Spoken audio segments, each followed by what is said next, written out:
Hello and welcome to Tod'Aérs Global Policy Initiative, where we really engage with the 17 Sustainable Development Goals set out by the United Nations. We're going to talk about goal number 4, which is quality education. Globally, progress to achieve the goal of quality education and lifelong learning opportunities has been slow. I am here in South Africa, a country that faces significant barriers to education, such as the perseverance of unequal access to education and resources, poverty, poor quality education, physical inaccessibility of schools, gender inequality, and unemployment.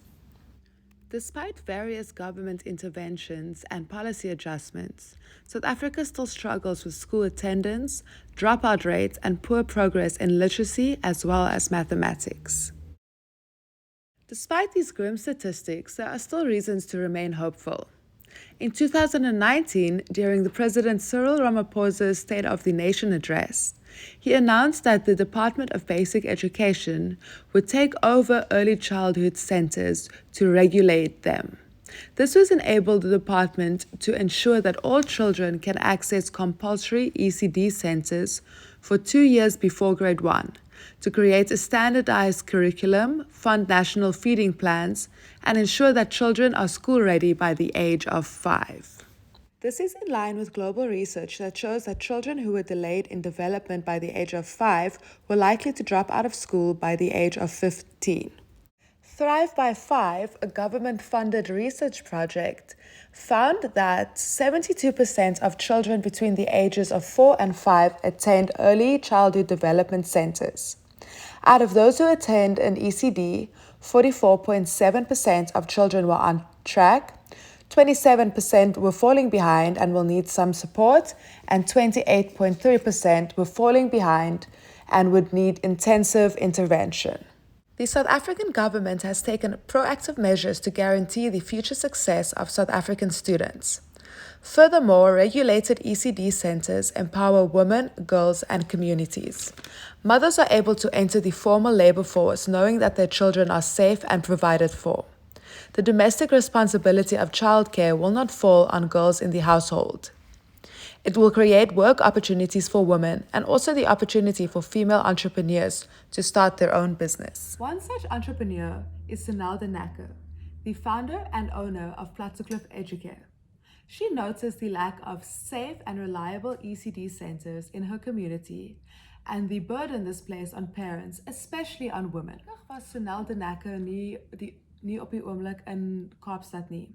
Maar ons het vir gevra om ons net bietjie meer te verduidelik wat 'n impak haar skole op die gemeenskap gehad het. Goeiemôre. Ek is Tod'Aérs van Educare. Toe ons 15 jaar gelede die skool begin het met 6 babatjies, het ons nooit besef wat se impak ons in ons onmiddellike omgewing gaan maak ten opsigte van werkskepping en ook teruggee aan ons gemeenskap. Ons het gegroei binne 15 jaar. Personeellede wat ons werk aan verskaf is nou op hierdie stadium 48. Dis 250 ouers wat met 'n geruste hart elke dag werk toe kan gaan, want hulle weet hulle kinders is in goeie hande waar daar baie liefde en omgee is. Uitreiking in die gemeenskap gaan basies ons ouers samel kleertjies in vir kinderhuise. Ons samel geld en kos in vir ouerhuise wat sukkel om kop bo water te hou. Ons is ook deel van ons gemeenskap kerk, waar ons elke jaar kermis hou en terugploeg in die gemeenskap.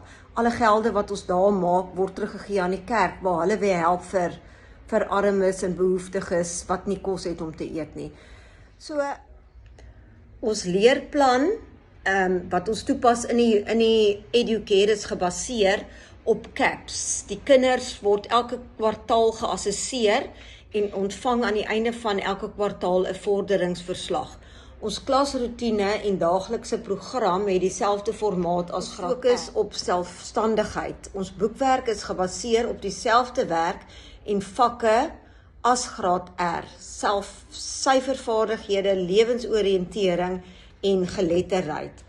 Alles word toegepas sodat wanneer die kinders van ons af oorbeweeg na graad R toe, dat hulle vertroud en gemaklik is daarmee.